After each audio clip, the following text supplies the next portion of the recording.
का, optical isolation. और इसको भी मैंने खत्म करना है ना, थोड़ा बहुत तुम्हें नॉलेज कन्फर्मेशनल आइसोलेशन की जरूर होनी चाहिए, कन्फर्मेशनल आइसोलेशन। और वो मैं कराऊंगा, कन्फर्मेशनल आइसोलेशन ना इस वेडनेसडे को ट्राई करेंगे, वेडनेसडे को करवाऊंगा मैं कन्फर्मेशनल आइसोलेशन, पूरा डिटेल में लेंगे ऑफलाइन क्लास में। सर वेडनेसडे की क्लास 12 बजे से कितने बजे तक होगी? हिमांग, मतलब 12 से 5 वाला टाइम फ्री रखना बस। Okay okay sir. चलो अभी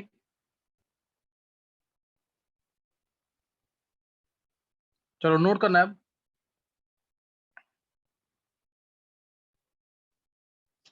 ऑप्टिकल आइसोलेशन, इसके नाम से ही पता लग रहा है, रिलेटेड टू लाइट।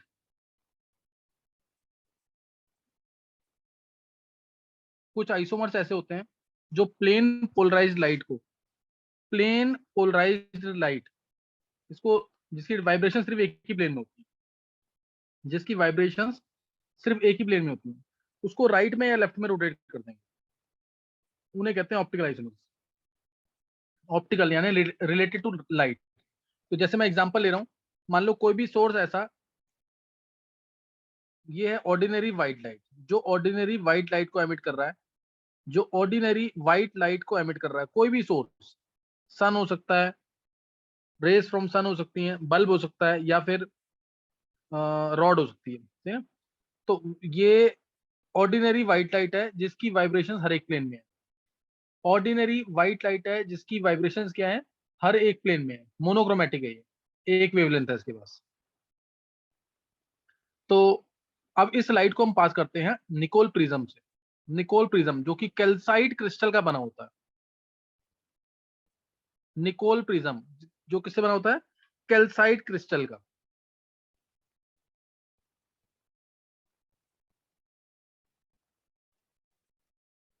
है ना, ये बना होता है कैल्साइट क्रिस्टल का, कैल्साइट यानी CaCO3, CaCO3 इस क्रिस्टल का बना होता है, कैल्साइट क्रिस्टल।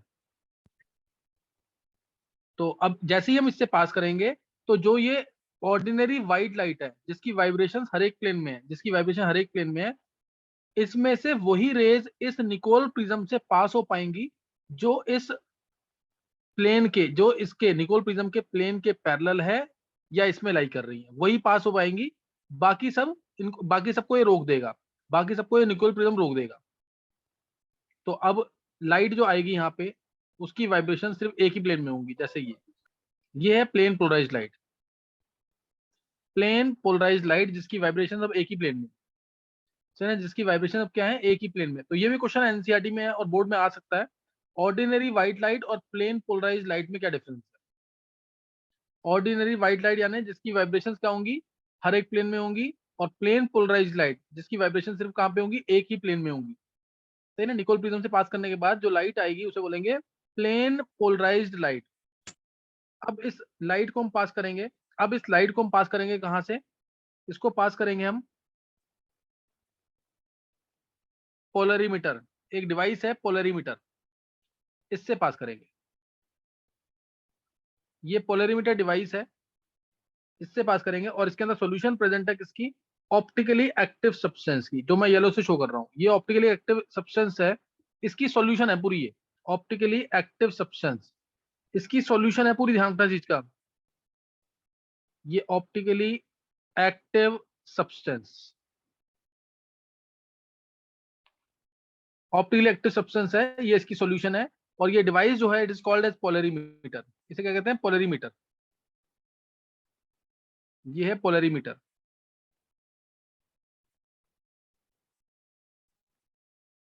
इसके अंदर प्रेजेंट क्या है, जो मैंने येलो से शो किया है, ऑप्टिकली एक्टिव सब्सटेंस, इसकी सॉल्यूशन है यहाँ पे, और उसका कंसंट्रेशन है, उसका कंसंट्रेशन है सी ग्राम पर, ऑप्टिकली एक्टिव सब्सटेंस का कंसंट्रेशन क्या है, सी ग्राम पर सेंटीमीटर क्यूब में, याद रखना न्यूमेरिकल्स के लिए काफी हेल्पफुल होगा ये।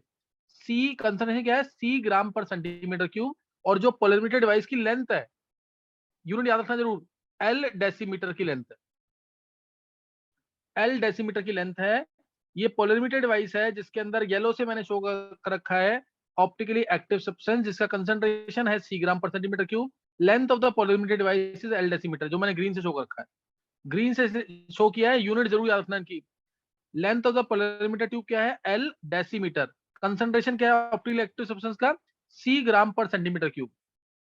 अब जैसे ही इस ऑप्टिकली एक्टिव सब्सटेंस की सॉल्यूशन से ये प्लेन पोलराइज्ड लाइट पास करेगी, जैसे ये प्लेन पोलराइज्ड लाइट पास करेगी, इमीडिएटली क्या होगा, इमीडिएटली ये या तो राइट की तरफ रोटेट कर जाएगी या लेफ्ट की तरफ। इमीडिएटली ये राइट की तरफ रोटेट करेगी या फिर लेफ्ट की तरफ, इस तरीके से थीटा एंगल से रोटेट करके, या फिर लेफ्ट की तरफ, इसी में दिखा रहा हूं मैं, या फिर लेफ्ट की तरफ रोटेट कर जाएगी थीटा एंगल से, या फिर लेफ्ट की तरफ रोटेट कर जाएगी थीटा एंगल से। और थीटा यहाँ पे जो है ना, वो थीटा ऑब्जर्व्ड है।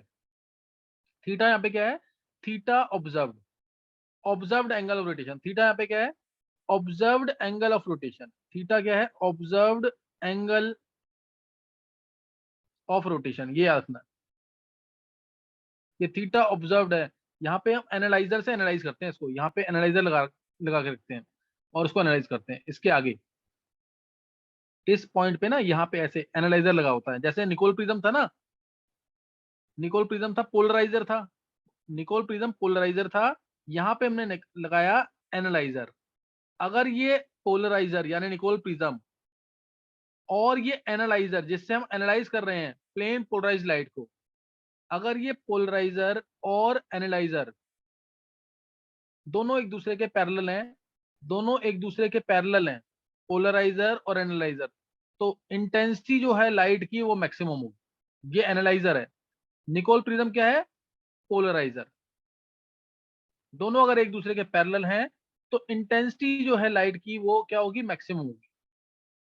थीटा ऑब्जर्व समझ आ गया यहाँ तक कि नहीं, यहाँ तक इसमें किसी को डाउट तो नहीं है जो मैंने एक्सप्लेन किया अभी? ये सारा बेसिक्स है इसका, और इसके ऊपर क्वेश्चंस आ सकते हैं। एक बार हैंड सेस करेंगे जिसको इसमें कोई अगर डाउट है तो, नहीं तो हैंड सेस करेंगे जिसको समझ आ गया, जल्दी से हैंड सेस करना जिसको समझ आ गया है पूरा डिटेल।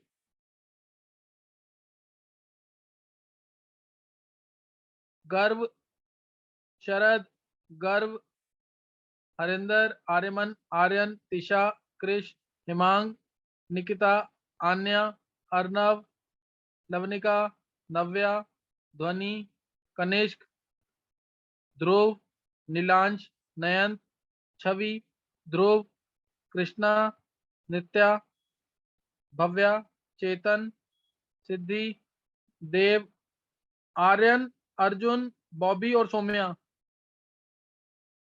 सर मैंने लेट ज्वाइन किया था तो मेरे मन में।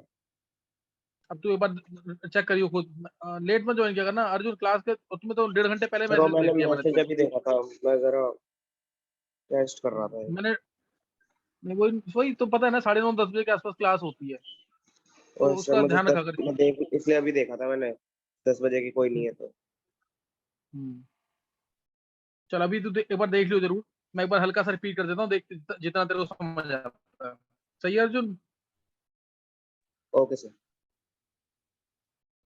देखो ध्यान से सुन लेंगे इधर। अब ये यहाँ पे थी ऑर्डिनरी व्हाइट लाइट जिसकी वाइब्रेशन हर एक प्लेन में है। ये ऑर्डिनरी व्हाइट लाइट है जिसकी वाइब्रेशन हर एक प्लेन में है। जैसे ही हमने इसको निकोल प्रिज्म से पास किया, निकोल प्रिज्म जो कि कैल्साइट क्रिस्टल से बना होता है, कैल्साइट क्रिस्टल यानी CaCO3 से, जैसे ही हम इसको इससे पास करेंगे तो अब जो लाइट आएगी, अब जो लाइट आएगी यहाँ पे, ये होती है प्लेन पोलराइज्ड लाइट। ये है प्लेन पोलराइज्ड लाइट जिसकी वाइब्रेशन हर एक प्लेन में है। ये यहाँ पे प्लेन पोलराइज्ड लाइट है जिसकी वाइब्रेशन हर एक प्लेन में है। अब इस प्लेन पोलराइज्ड लाइट को ध्यान देना, ये जो है प्लेन पोलराइज्ड लाइट है। अब इस प्लेन पोलराइज्ड लाइट को जब हम पास करेंगे, यहाँ सबसे इंपॉर्टेंट चीज है अभी, इस ऑप्टिकली एक्टिव सब्सटेंस की सॉल्यूशन से, जो मैंने येलो से शो किया था मैं ग्रीन कर दिया उसको, इस ऑप्टिकली एक्टिव सब्सटेंस की सॉल्यूशन से पास करेंगे जिसमें कंसंट्रेशन है ऑप्टिकली एक्टिव सब्सटेंस का C ग्राम पर सेंटीमीटर क्यूब और लेंथ है पोलरीमीटर ट्यूब की L डेसीमीटर। जैसे ही हम इससे इसको पास करेंगे, इमीडिएटली ये वाली लाइट जो है, ये लाइट जो है या तो राइट की तरफ रोटेट हो जाएगी, या राइट की तरफ रोटेट हो जाएगी थ्रू थीटा एंगल, या फिर लेफ्ट की तरफ रोटेट होगी थ्रू थीटा एंगल। और इसको एनालाइजर से, ये एनालाइजर है यहाँ पे, इस एनालाइजर से हम इसको एनालाइज कर लेंगे, इस एनालाइजर से हम इसको एनालाइज कर लेंगे कि किस तरफ ये रोटेट हुई है, लेफ्ट की तरफ या राइट की तरफ। और अगर पोलराइजर यानी निकोल प्रिज्म और एनालाइजर, एनालाइजर ये नीचे लिखा है मैंने, दोनों अगर दोनों पैरेलल है एक दूसरे के, तो इंटेंसिटी जो है लाइट की मैक्सिमम होगी। और थीटा यहाँ पे क्या है, थीटा है observed angle of rotation. Theta यहाँ पे है ऑब्जर्व्ड एंगल ऑफ रोटेशन। और अब ध्यान सुनेंगे, ऑप्टिकली एक्टिव सब्सटेंस, ये ऑप्टिकली एक्टिव सब्सटेंस अगर इस लाइट को राइट की तरफ रोटेट करता है, यानी क्लॉकवाइज डायरेक्शन में रोटेट करता है, अगर ये ऑप्टिकली एक्टिव जो प्लेन पोलराइज्ड लाइट को राइट की तरफ रोटेट करेगा, तो हम इसको बोलेंगे, इस ऑप्टिकली एक्टिव सब्सटेंस को बोलेंगे dextro rotatory. Optically active substance को बोलेंगे dextro rotatory.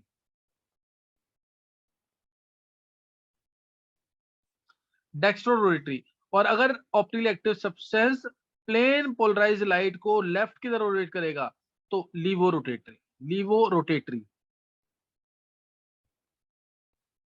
Levo means left, dextro means right. Levo means left और डेक्स्ट्रो मीन्स राइट। क्लियर हो गया कि नहीं? ये अगर प्लेन पोलराइज्ड लाइट को ऑप्टिकली एक्टिव सब्सटेंस राइट की तरफ रोटेट करेगा तो बोलेंगे डेक्स्ट्रो रोटेटरी, और अगर लेफ्ट की तरफ रोटेट करेगा तो बोलेंगे लीवो रोटेटरी। किसी को डाउट तो नहीं कोई? सर वो एल की वैल्यू क्या होती है, मतलब? किसकी वैल्यू? सर जो आपने वो बनाया है पोलरीमीटर, सर उसमें एल क्या होता है? एल है length of the polarimeter tube. Length of the polarimeter tube in decimetre. Clear है? Okay sir. और कंसंट्रेशन है सी ग्राम पर सेंटीमीटर क्यूब। कंसंट्रेशन है सी ग्राम पर सेंटीमीटर क्यूब। अब ध्यान देना, मान लो एक एग्जांपल मैं ले रहा हूं। Theta observed angle of rotation है। थीटा क्या है? Observed angle of rotation. हाँ, थोड़ा बहुत है बायोमोलिक्यूल्स में, हाँ ध्वनि है थोड़ा सा बायोमोलिक्यूल्स। थीटा यहाँ पे ऑब्जर्व्ड एंगल ऑफ रोटेशन है। और अगर मेरे को theta observed angle of rotation है, हम एक थीटा और डिफाइन करते हैं जिसको हम बोलते हैं स्पेसिफिक एंगल ऑफ रोटेशन, जिसको हम अल्फा से डिनोट करते हैं। स्पेसिफिक एंगल ऑफ रोटेशन जिसको अल्फा से डिनोट करते हैं, और टी और लैम्डा पर डिपेंड करता है ये specific angle of rotation. Lambda है वेवलेंथ ऑफ लाइट यूज्ड, और टी है टेम्परेचर ऑफ द सॉल्यूशन। इन दोनों पर डिपेंड करता है अल्फा। अल्फा इन दोनों पर डिपेंड करता है। लैम्डा यहाँ पे है wavelength of the light used, T है टेम्परेचर ऑफ द सॉल्यूशन। और ये दिया जाता है ऐसे, theta observed by L into C. ये स्पेसिफिक एंगल ऑफ रोटेशन का फॉर्मूला है। ये स्पेसिफिक एंगल ऑफ रोटेशन का फॉर्मूला है, theta observed by L into C. तो अब यहाँ पे एक बार जल्दी से नोट, पहले तो इसका नीड क्या था? जब theta observed angle of rotation हमने निकाल लिया, तो अल्फा को डिफाइन करने का नीड क्या था? एक तो ये क्वेश्चन बनता है, ये क्यों डिफाइन किया? दूसरा, मैंने तुम्हें बताया अल्फा जो है वो टेम्परेचर ऑफ सॉल्यूशन पे और लैम्डा पे डिपेंड करता है, वेवलेंथ ऑफ लाइट यूज पे डिपेंड करता है। थीटा कौन कौन से फैक्टर? ये थीटा जो है ना, factors on which observed angle of rotation depend. तुम्हें चार फैक्टर यही दिख रहे हैं, याद कर लेना इन चारों को। पहला factor wavelength of light use lambda, पूरा लिखना, तुम लोग पूरा लिखना। दूसरा factor temperature of solution T. दूसरा factor temperature of solution T. तीसरा factor, third factor, length of the polarimeter tube in decimetre. L decimetre लिखना हो जानबूझ के, ताकि न्यूमेरिकल में याद रहे कि एल को डेसीमीटर में लेना है। Length of the polarimeter tube in decimetre. Fourth factor C. C क्या है? Concentration of optically active substance in gram per centimetre cube. C पे डिपेंड करेगा। C concentration of the optically active substance in gram per centimetre cube, या ग्राम पर ML, या ग्राम पर ML. और दो फैक्टर याद रखेंगे नेचर वाले, दो फैक्टर याद करेंगे नेचर वाले। नेचर वाले फैक्टर कौन से हैं? Nature of optically active substance. दो फैक्टर नेचर वाले, nature of optically active substance, nature of optically active substance, और नेचर ऑफ सॉल्वेंट। नेचर पूरा लिखना तुम लोग, nature of optically active substance, OAS। और फिफ्थ फैक्टर नेचर वाला, nature of solvent. Nature of solvent. Note कर लिए 6 फैक्टर्स जिसपे थीटा ऑब्जर्व डिपेंड करेगा। गर्व, इसको डेसीमीटर में क्यों लेते हैं लेंथ को? ये प्री डिफाइंड है, एक्सपेरिमेंटल होता है ये, तो इसमें मेजर करना इजी होता होगा ना कुछ ऐसे रिजल्ट देखे होंगे साइंटिस्ट ने, तब जाके डिफाइन किया है। सही है शरद? Okay sir. गर्व 6 फैक्टर नोट कर लिए? सर लास्ट वाले दो एक बार रिपीट कर दो बस। लास्ट वाले 2 पॉइंट नेचर से याद कर लेना, nature of optical active substance, और लास्ट में nature of solvent, F part. सही है गर्व? Yes sir. अच्छा, और याद करने का तरीका समझ आ गया ना, कैसे याद करना है 6 फैक्टर्स?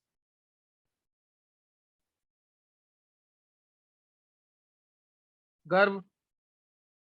यस सर, आ गया। लैम्डा, हाँ, जो मैंने यहाँ फॉर्मूला लिखा है ना उसी से याद हो जाएगा। लैम्डा टेम्परेचर, थीटा ऑब्जर्व्ड, और एल इंटू सी। थीटा ऑब्जर्व और by L into c.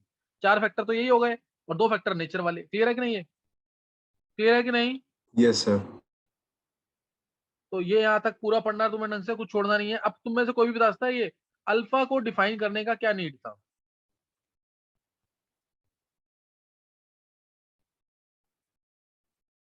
Alpha को डिफाइन करने का क्या नीड था?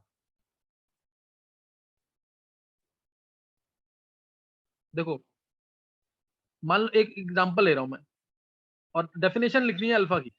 अल्फा की डेफिनेशन क्या है? अल्फा की डेफिनेशन, उसके लिए एल और सी को 1 रखना पड़ेगा। अल्फा को डिफाइन करना है तो एल और सी को 1 रखना पड़ेगा कि नहीं? Yes sir.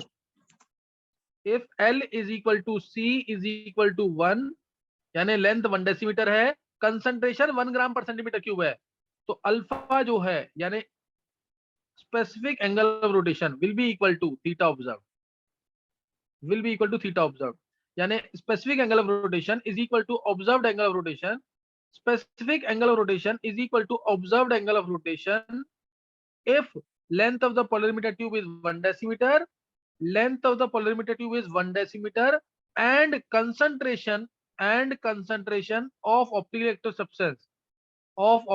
substance is 1 gram per centimeter cube, is 1 gram per centimeter cube। Clear हुआ कि नहीं?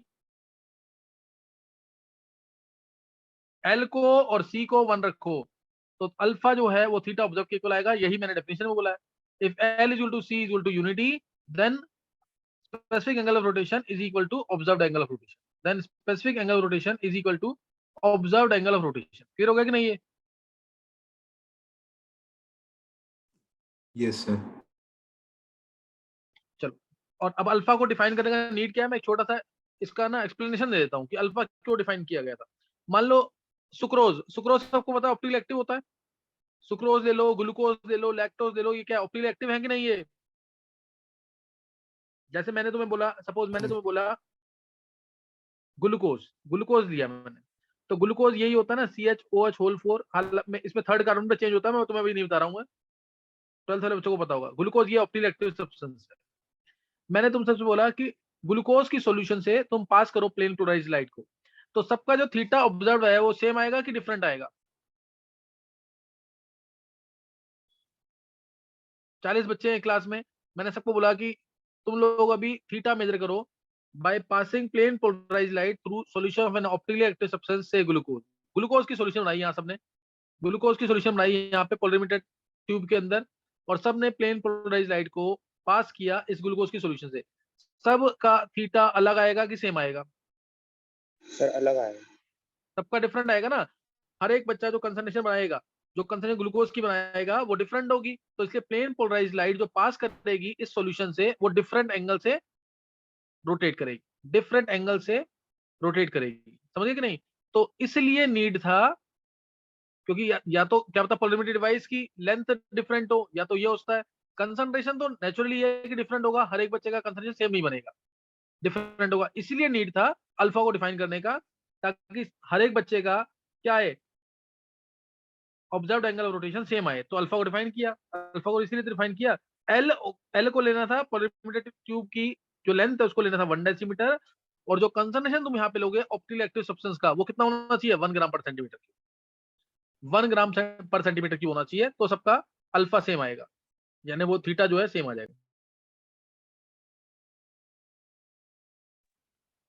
तो यहाँ तक मैंने जो थ्योरी बताई है मुझे लगता है सबको याद हो जानी चाहिए, और याद कर लेना मन मन में बोल करके इसको। बहुत सिंपल सा है, मन में बोलोगे ऑर्डिनरी व्हाइट लाइट है, पास किया निकोल प्रिज्म से, प्लेन पोलराइज्ड लाइट आई। ऑर्डिनरी व्हाइट लाइट में और प्लेन पोलराइज्ड लाइट में क्या डिफरेंस है? स्कूल के पेपर में आता है, अल्काइल लाइट्स का क्वेश्चन बन सकता है। ऑर्डिनरी व्हाइट लाइट और प्लेन पोलराइज्ड लाइट में क्या डिफरेंस है? ऑर्डिनरी व्हाइट लाइट की वाइब्रेशन क्या है? एक डिफरेंट हर एक प्लेन में होगी, लेकिन जो व्हाइट लाइट जो प्लेन पोलराइज्ड लाइट है उसकी वाइब्रेशन सिर्फ एक ही प्लेन में होगी। अब इस प्लेन पोलराइज्ड लाइट को हमने पास किया पोलरीमीटर ट्यूब से, पोलरीमीटर ट्यूब से पास किया जिसके अंदर प्रेजेंट है ऑप्टिकली एक्टिव सब्सटेंस जिसका कंसंट्रेशन सी ग्राम पर सेंटीमीटर क्यूब है, और लेंथ जो है पोलरीमीटर ट्यूब की वो 1 डेसीमीटर है। जैसे ही हम इसको पास करेंगे तो जो प्लेन पोलराइज्ड लाइट है या तो वो राइट की तरफ जाएगी या लेफ्ट की तरफ जाएगी। अगर राइट की तरफ जा रही है तो ऑप्टिकली एक्टिव सब्सटेंस को हम कहेंगे डेक्स्ट्रोरोटरी, और अगर वो प्लेन पोलराइज लाइट लेफ्ट की तरफ रोटेट हो रही है तो हम बोलेंगे उसको लीवर रोटेटरी। जो थीटा आया उसको बोलेंगे थीटा ऑब्जर्व्ड, यानी observed angle of rotation. Alpha define करते हैं, अल्फा होता है theta by L into c. Alpha depend करता है टेम्परेचर और वेवलेंथ ऑफ सॉल्यूशन पे। थीटा ऑब्जर्व्ड जो है वो 6 फैक्टर पे डिपेंड करता है, 4 फैक्टर तो उसके फॉर्मूले से मिल जाएंगे, टेम्परेचर, वेवलेंथ और nature of optical substance, nature of solvent, और 2 फैक्टर एल और सी। समझ आई बात कि नहीं? ये चीजें 2 मिनट लगेंगे तुम्हें मन में बोलने में, ये 2 मिनट लगेंगे सिर्फ मन में बोलने में, लेकिन नहीं बोलोगे थोड़े टाइम बाद फिर गायब हो जाएगा। तो यहाँ पे मैंने तुम्हें फॉर्मूला वगैरह बता दिया है। न्यूमेरिकल भी बन सकता है इसके ऊपर, न्यूमेरिकल, चलो एक न्यूमेरिकल लिख लेते हैं, जैसे लेक्चर्स किए होंगे न्यूमेरिकल किया भी होगा, नोट कर लेंगे न्यूमेरिकल एक जल्दी से। न्यूमेरिकल लिखेंगे से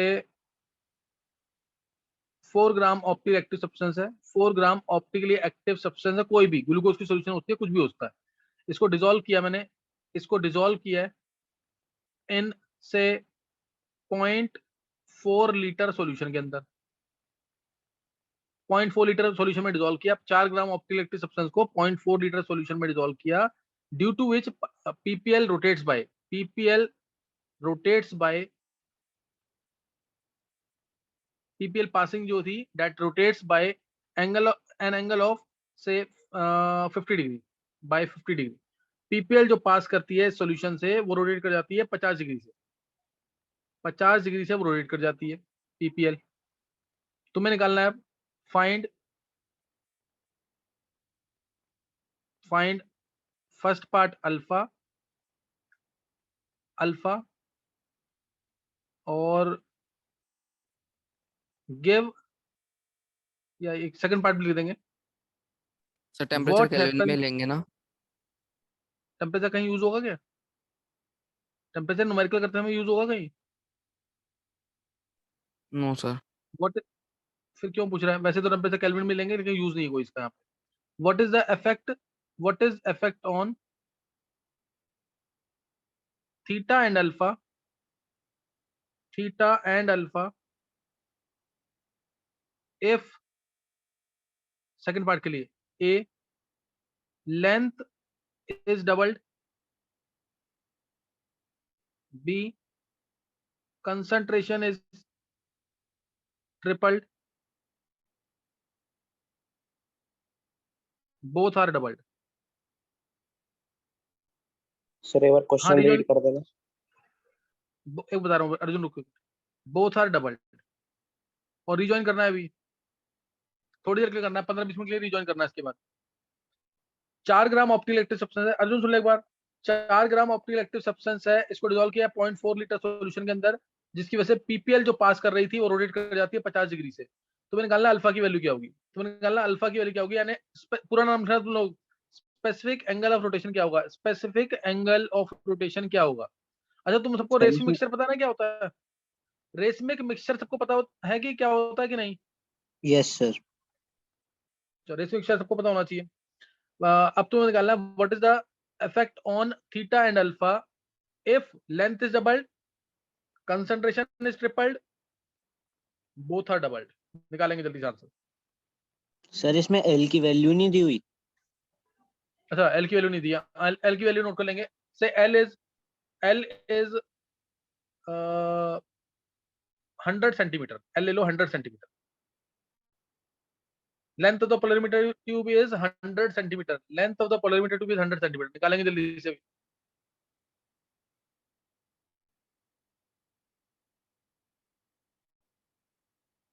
स्पेसिफिक एंगल ऑफ रोटेशन की डेफिनेशन लिख लेना जरूर, स्पेसिफिक एंगल ऑफ रोटेशन की डेफिनेशन जरूर लिख लेना।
नहीं हुआ किसी से भी ये? सर बस 1 मिनट। सर बस सेकंड पार्ट रह रहा है, सेकंड का थर्ड। यस सर, मेरा भी उतना ही रहा। अल्फा कितना निकला है? 2-3 बच्चों ने भेज दिया मेरे को। सर 500। 500। सिद्धि सर का 125 12.5 डिग्री। डिफरेंट आ रहा है सबका, सबका डिफरेंट आ रहा है। देखो alpha equal to theta by L into C होगा, theta by L into C. Theta दे रखा 50 डिग्री का, थीटा 50 डिग्री है। एल की वैल्यू लेंगे 10 डेसीमीटर, 37 मैंने डिग्री 100 सेंटीमीटर दिया है। 10 डेसीमीटर लेंगे और 0.4 लीटर है।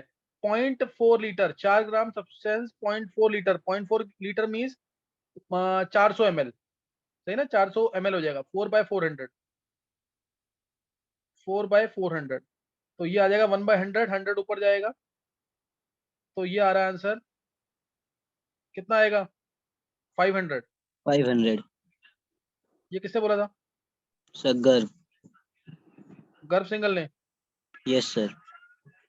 सिद्धि, यस सर, सिद्धि क्या गलती की थी? सर मैंने सर एक बार कंसंट्रेशन ले लिया कंसंट्रेशन था वाला बता दो। 0.4। 0.4, हाँ सिद्धि ध्यान रखना इन चीजों का। 4 ग्राम है 0.4 लीटर में। मैंने क्या था, कंसंट्रेशन किसमें लेना है? ग्राम पर सेंटीमीटर क्यूब में। यानी 4 ग्राम 0.4 लीटर कितना सेंटीमीटर क्यूब हुआ? 400 सेंटीमीटर क्यूब हुआ कि नहीं अर्जुन? ओके सर समझ। तो ये ध्यान रखना, अल्फा निकल जाएगा इससे। अब अगला पार्ट था मेरा, क्या इफेक्ट होगा थीटा पे और अल्फा पे?